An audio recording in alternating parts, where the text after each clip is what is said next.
기침의 경고를 무시했다가 폐 기능의 30%를 잃은 환자를 보며 안타까움을 느꼈습니다. 기침은 단순한 증상이 아닌 우리 몸이 보내는 중요한 신호인데요. 오늘은 멈추지 않는 기침의 숨겨진 원인과 호흡기 건강을 지키는 방법에 대해 말씀드리려 합니다. 특히 3주 이상 지속되는 기침이 왜 위험한지, 어떤 원인들이 있는지 꼭 알아두셔야 합니다. 안녕하세요. 편안한 숨을 되찾는 공간 숨퇴의 김남선 호흡의 원장입니다. 46년간 60만 명이 넘는 호흡기 환자들을 진료하며 깨달은 것이 있습니다. 가벼운 기침이라도 3주 이상 지속된다면 반드시 전문가와 진찰을 받으셔야 한다는 것입니다. 우리 몸은 계속해서 우리에게 신호를 보내고 있지만 그 신호를 제대로 잊지 못하는 경우가 많습니다. 마치 자동차의 경고등을 무시하고 계속 달리다가 엔진이 망가지는 것과 같습니다. 오늘은 우리 폐가 보내는 신호, 특히 멈추지 않는 기침의 원인과 해결법에 대해 함께 이야기해 보겠습니다. 원장님, 환자분들이 자주 묻는 질문이 있습니다. 기침이 3주 이상 지속되면 정말 위험한가요? 라고 많은 분들이 감기 후에 기침이 좀 오래 간다 정도로 생각하시는데 이제 실제로는 보통 어떤가요?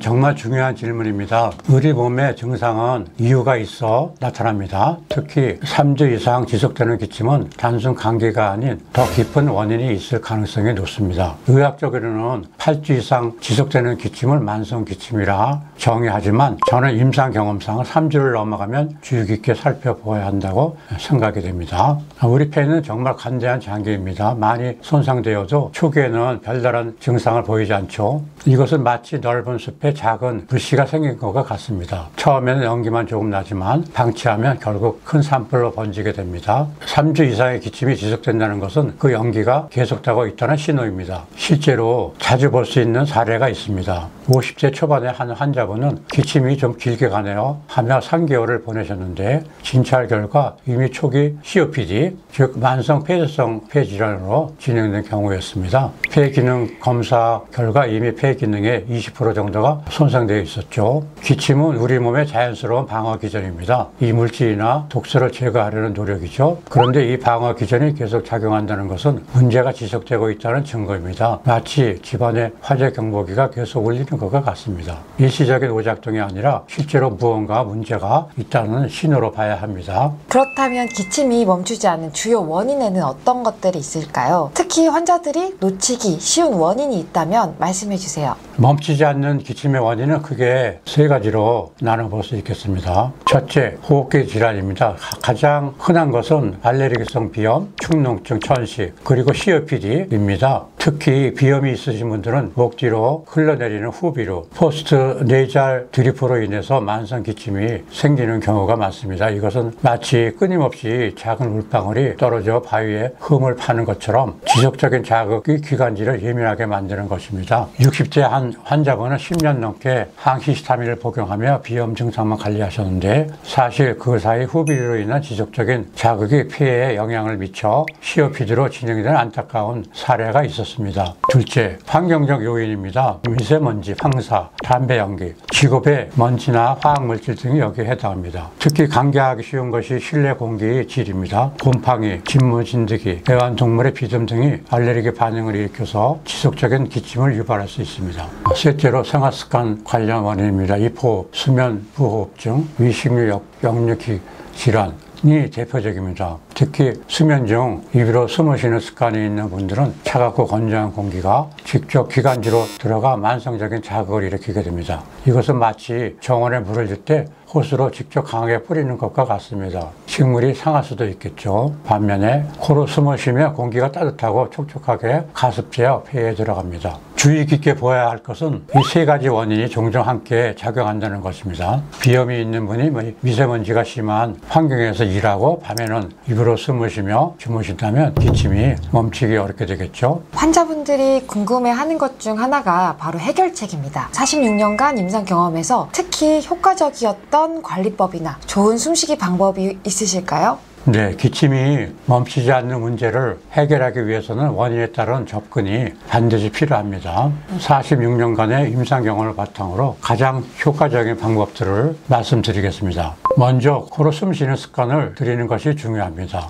코는 우리 호흡기의 첫 번째 방어선입니다. 코로 숨을 쉬면 공기가 따뜻해지고 가습되며 정화됩니다. 마치 정수기처럼 불순물을 걸러주는 역할을 하지요. 특히 잠자는 동안에도 코로 숨을 쉴 수 있도록 입 테이핑 요법을 권해드립니다. 일본에서 도입한 이 방법은 정말 효과적입니다. 다음으로 환경 관리입니다. 실내 습도를 40에서 60%로 유지하고 미세먼지가 심한 날에는 외출을 삼가하거나 마스크를 꼭 착용하십시오. 침구류는 일주일에 한 번 이상 뜨거운 물로 세탁하여 진드기를 제거하는 것이 좋습니다. 폐 환자의 대부분은 차고 건조한 환경을 싫어합니다. 점차 증상이 악화되죠. 점차 마르고 마른 기침이 난다면 생강차, 대추차 같은 따뜻하고 말초 순환을 활발하게 하며 손끝까지 산소를 잘 전달할 수 있는 차를 추천드리고요. 건조하다면 촉촉하게 하는 꿀물을 야간에 드셔서 로션을 바른다는 개념으로 증상 완화에 도움이 됩니다. 다만 COPD 환자 중에 만성기관지염에는 속하는 환자분들은 오히려 열이 많아 염증이 발생하시면서 생기는 경우가 있어 자기 체질을 파악하여 드시는 것을 권장해 드립니다.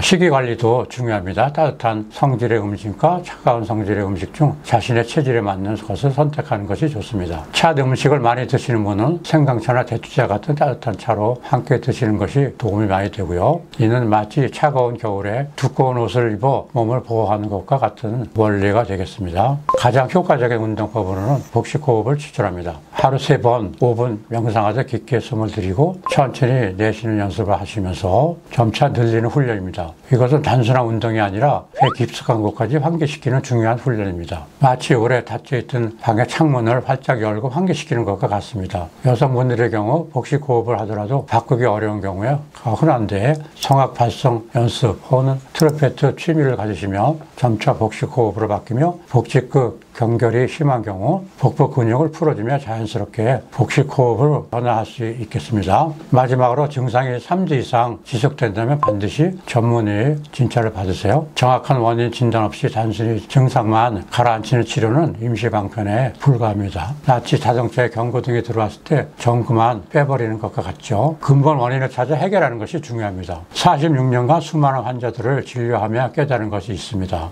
결국 우리 몸은 스스로 회복하는 힘을 가지고 있다는 것입니다. 우리의 역할은 그 자연 치유력이 최대한 발휘될 수 있도록 돕는 것이죠. 기침이 사라지는 것은 그 치유력이 제대로 작동하고 있다는 증거가 됩니다.